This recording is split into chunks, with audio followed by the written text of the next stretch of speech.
Don't be ridiculous. Just because you're the president's daughter doesn't mean a movie takes precedence over a sick person. What? What does this mean? I was supposed to be the PM for this plan. Why am I off the project? Congratulations, Kurokawa. The president's daughter wants to have a meal with you. The moment I heard Yoneshima's joking tone, a warning message flashed in my mind.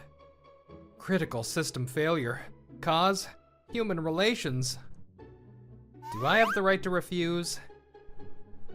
Nope. As far as the company is concerned, it's an honor. I'm Ryosuke Kurokawa, a 32-year-old lead programmer. Technically, I'm treated as a section chief. I'd rather deal with a bug report. My colleagues laughed, but there was no warmth in it. Come on, don't say that.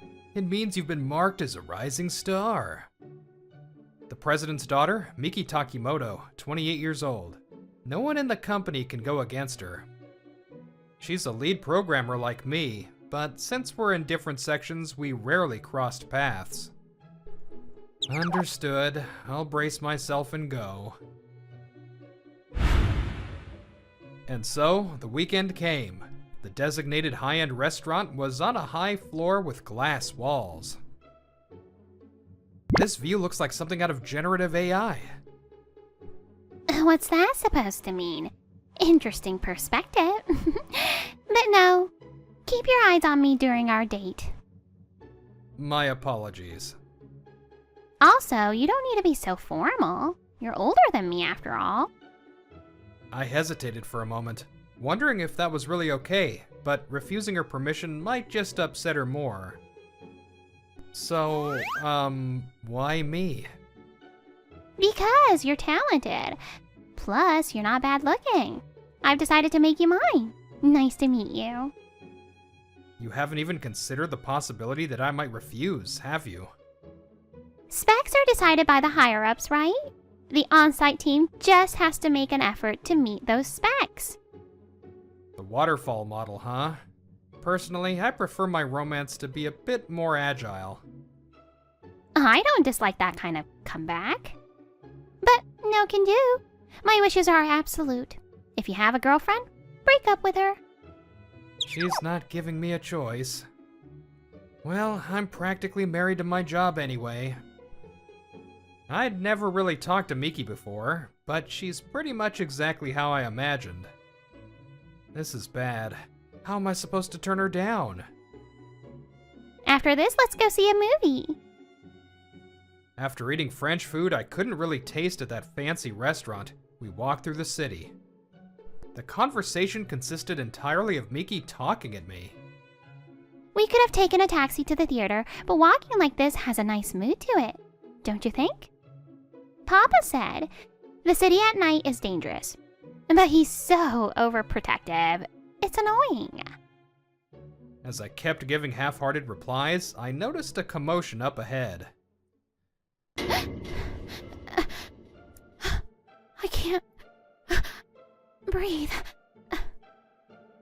At the center of the noise was a young woman. She was collapsed on the ground, clutching her throat in pain. What's wrong? I don't know. She was breathing heavily and then suddenly started struggling. A female passerby answered since the woman herself couldn't speak. Heavy breathing? And she can't inhale. Hyperventilation? No, it's dangerous to diagnose her as an amateur. Understood. I'll apply first aid. Can you call an ambulance? Yes, on it. I crouched down next to the sick woman, placing a hand on her back and looking at her face. It's okay, just calm down. Don't try to force air in, just exhale slowly. Her eyes were wide with tears of pain, but she nodded at me. Hey, what are you doing? Touching a sick person like that, it's filthy. Miki's voice rained down on me as she caught up. It's an emergency. I don't have a choice. If we keep getting sidetracked like this, the late show is going to start. What are you talking about? I can't just leave a sick person here. My schedule takes priority. Someone called an ambulance, right? The authorities will handle the rest. Don't be ridiculous. Just because you're the president's daughter doesn't mean a movie takes precedence over a sick person. What? I snapped and yelled at her, leaving Miki speechless. Wondering if I went too far, I looked up to see her trembling like a demon. How dare you not prioritize me? I'm going to tell Papa. With a face red with rage, Miki spat out those words and disappeared into the night. Sorry about that, Kurokawa. Was everything okay? Think you can marry into wealth? After the weekend, Yone Shima asked me in his usual tone, and I answered flatly. I completely pissed her off. She said she was going to tell the president. What? That's bad, isn't it? Are you gonna be okay? I don't know, so please, back me up here. Seriously? Alright, I'll try to talk to the president to settle this quietly.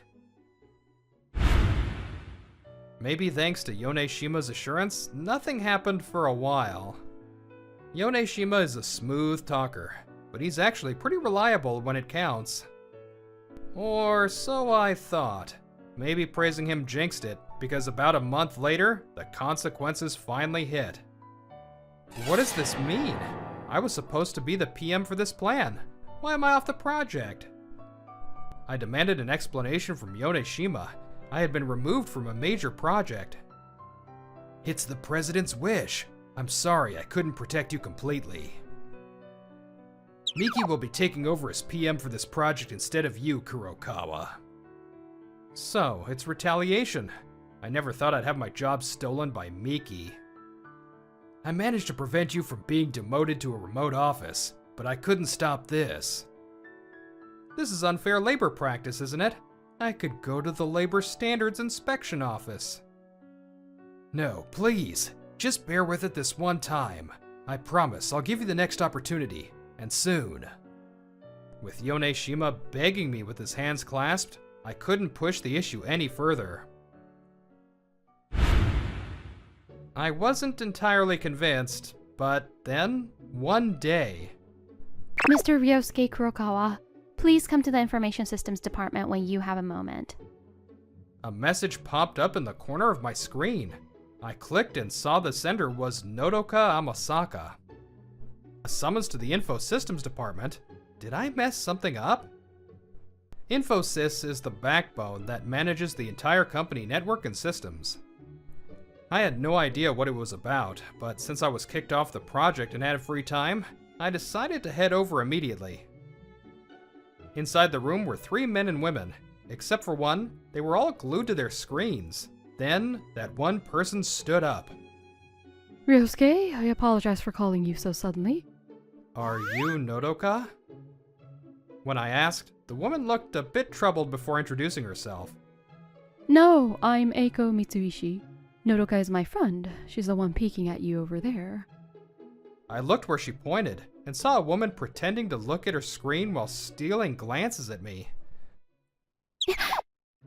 Come on, you can do it. No. I bit my tongue. What's happening? Sorry, Nodoka has trouble communicating. But hey, you're supposed to say it yourself, right? Yes. Thank you for the other day. Nodoka stood up abruptly, staring at me with panicked eyes. I recognized that desperate look. Nah, I remember. You're from... Those were the eyes of the person hyperventilating on the street the other day. It must be her. We really should have come to you, but please forgive us given how she is. It's fine. I'm just surprised we work at the same company. I saw you were with the president's daughter, Miki, so I thought you might be an employee and looked for you. I found you in about 3 days, but I couldn't work up the courage to talk to you directly. I see. She really is socially awkward. Well, I'm glad you seem to be doing okay.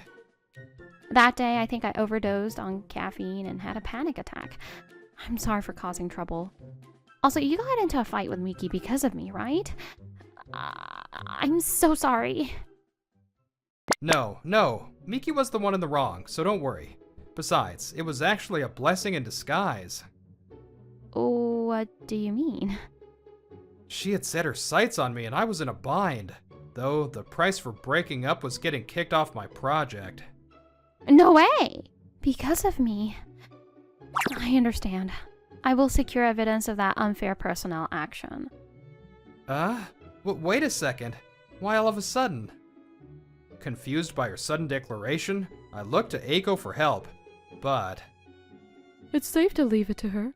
Despite how she looks, Nodoka is the invisible one-man army. Invisible one-man army? That phrase sounded familiar, and I gasped. It was a company rumor. They said there was a genius in info systems who managed the entire company system all by herself. As a hobby, I save internal logs on a blockchain, so I can trace anything back indefinitely. I use a free node access provider to keep a distributed ledger. Is that okay? Isn't that a data leak? It's been approved by management. I obfuscated too. Well, I doubt anyone actually understood what it meant. I told them it's free protection against power outages, and they approved it instantly. That's wild. Still, even if not immediately, having evidence of unfair treatment might be useful down the line. Alright, can I ask you to do it as long as it doesn't interfere with your daily work? Leave it to me. I'll uncover all the corruption. She was incredibly socially awkward, but right now, she had the face of a reliable engineer. Even if it's the president or his daughter, I'll make them regret it with the weight of the truth. Actually, she looks like she's enjoying this a little too much. A few days later, I received a message from Nodoka on my PC. She said she found the evidence of the president's intervention immediately. Now she's energetically digging through the past logs to see if there are any other traces. Nodoka is a terrifying enemy to have. As for me, I started visiting info systems more often after that. Partly to check on progress, but also because I was worried about Nodoka's health. Seeing her collapsed on the street was part of it, but she also just seemed like the type you can't leave alone. Ah, Ryosuke, you came by again. Nodoka sounded happy sitting at her PC, but in her hand was an energy drink. You're drinking that again? You're gonna get sick, you know. It's fine. That day I just drank too much because of overtime. Recently, she had gotten used to me enough to have a normal conversation without going through Eiko. I used to get sick from caffeine too, so I'm telling you, don't drink too much of that stuff. That peace lasted for a few months, but when Yoneshima suddenly approached me, I sensed trouble. Kurokawa, sorry, that project is starting to go up in flames. The one I was removed from? Isn't Miki handling it well? The thing is, it's much larger than any project she's handled before, so she can't seem to get a grip on it. Is that so? It has nothing to do with me, right? Don't be so mean. Can't you help out somehow? I think this could be a chance to show the president how capable you are, and regain your standing. When you said you'd give me a chance, you didn't mean this, did you? No way! I have something else in mind for that. I didn't fully trust him, but I reluctantly agreed. Fine, I'll start helping today. I'll ask Miki for the details. You're a lifesaver. Thank you so much. All hail the great god Kurokawa. And so, I went to support Miki. What are you doing here? I didn't expect her to be grateful, but starting with an insult. Yoneshima came crying to me. He said the project is on fire and asked me to help. When I said that, Miki hesitated for a moment before muttering. Fine, but I'm the PM, so you just stick to helping as a programmer. Even though she said that, I had to find the cause of the fire, so I reviewed the requirement's definition. This is surprisingly solid, but then why is it failing? As I dug through the documents, I noticed something. What is this outsourced company? It's eating up a lot of project resources, but the details are unclear. Is the documentation missing? Or maybe... Curious, I sent a message to Nodoka asking her to investigate. The next day, I called Miki to a conference room, telling her I had something important to discuss regarding the project. I figured she wouldn't ignore that. What do you want? If you have time for this, you should be writing more code. As expected, Miki showed up, bad-mouthing me as usual. Now, how to broach the subject? If my guess is right, this will be my revenge. No, this had the potential to turn into a massive problem, far beyond simple revenge. I know you didn't ask, but I reviewed your requirements definition to investigate the cause of the delay. Miki twitched at those words, but her expression didn't change. Are you here to criticize my work? Sorry, I don't have as much experience as you. No, the requirements definition itself was excellent, solid, and free of ambiguity. What's your point then? If that's the case, then... Except for one thing. A heavy silence filled the conference room. I found an unnatural outsourcing entry. It's consuming a lot of resources, but the details are unknown. Oh, that? That's my magic trick. Magic trick? The truth is, I don't have any technical skills, so I've been outsourcing the work and taking the credit. There, now you know, right? Are you satisfied now that you've exposed the president's daughter's shame? That's obviously a lie. Even if it were true, given her personality, she would never admit it. Which means she has a secret she wants to hide even at the cost of her pride. It means I hit the jackpot. I let out a deep sigh. That sounds plausible, but it's wrong. You're embezzling company funds using a shell company, aren't you? What? That's ridiculous. Miki was visibly shaken. That told me everything. A knock echoed on the door. Perfect timing. I opened the door expecting Eiko to bring info from Nodoka. Huh? I brought what I found. Nodoka, you came in person. Eiko got stuck on the support desk. She said it's good practice and sent me. This isn't just practice. It's about to be a bloodbath. Will she be okay? Well, she's here now, so I have no choice. Who are you? Miki looked suspiciously at Nodoka. Okay, Nodoka, can you tell us what you found? I checked all of Miki's past projects, and every single one had orders to the same outsourcing company. Plus, the files submitted as deliverables were just the same things reused over and over. So they were dummies. It's definitely fictitious ordering. How do you know about the past? Oh, I'm in info systems, so I have pretty free reign to investigate internal fraud. You tried to pull the same trick on this large-scale project because you always got away with it. But the scale was different, so you miscalculated and caused a mini fire. And that invited my intervention, leading to your self-destruction. Is that about right? Ugh! This is all just false accusations! Say whatever you want, but the evidence is already out there. Miki slumped down and reached for her smartphone. Papa, help me!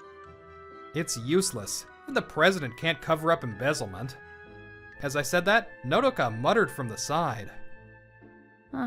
This might be bad. What is? Because the president is an accomplice.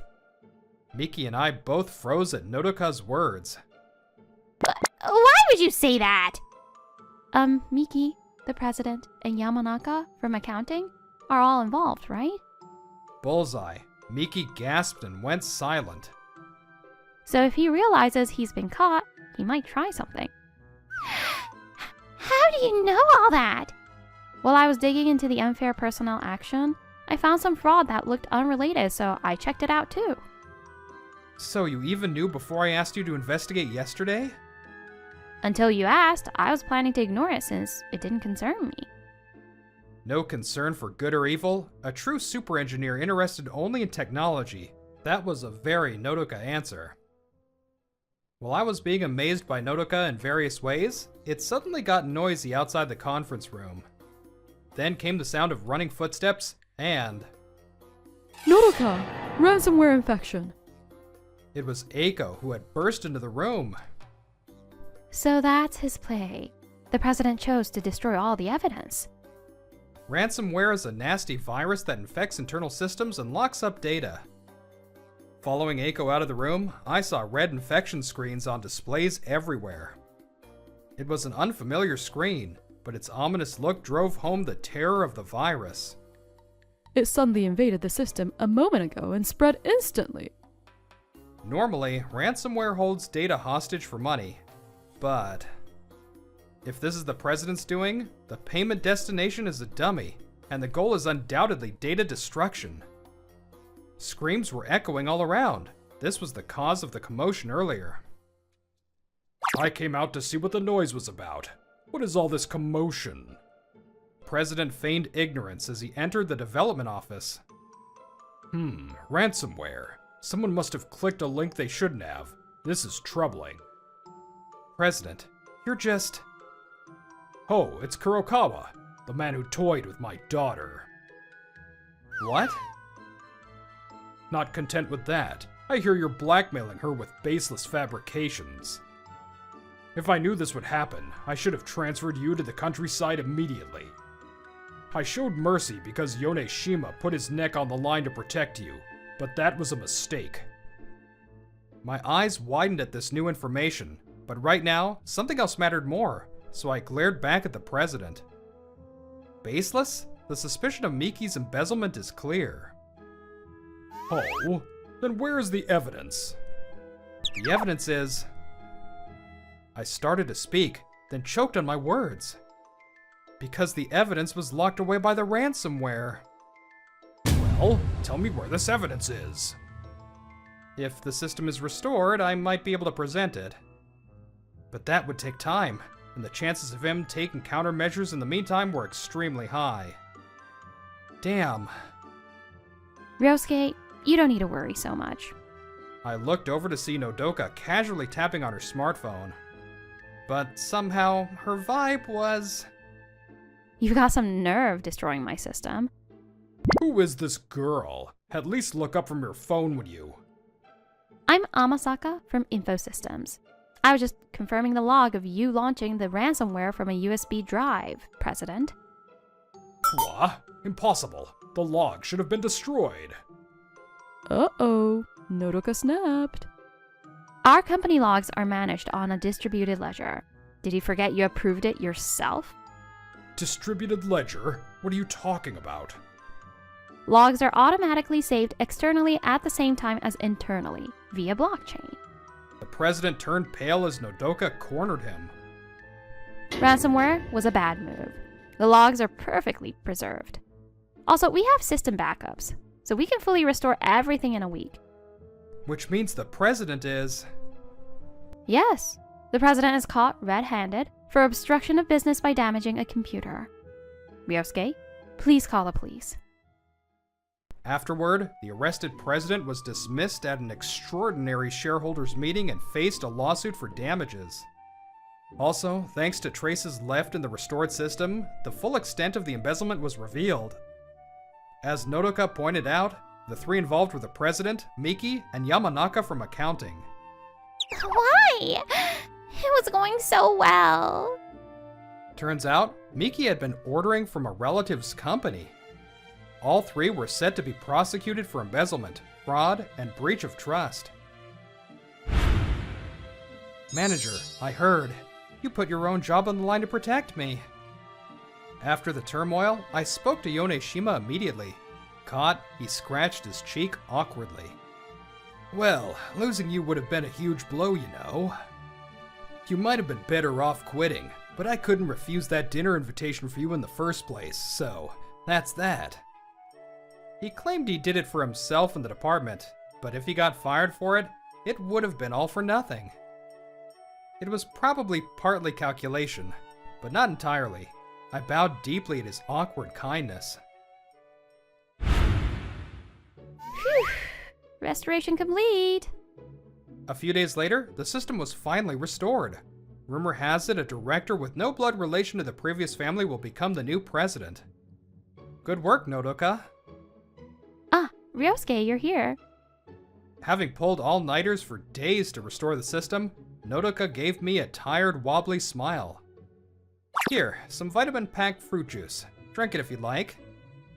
I wanted an energy drink. The work is done, so no. You'll collapse again. Boo boo boo. Honestly, I can't leave you alone. Before I knew it, we had gotten much closer.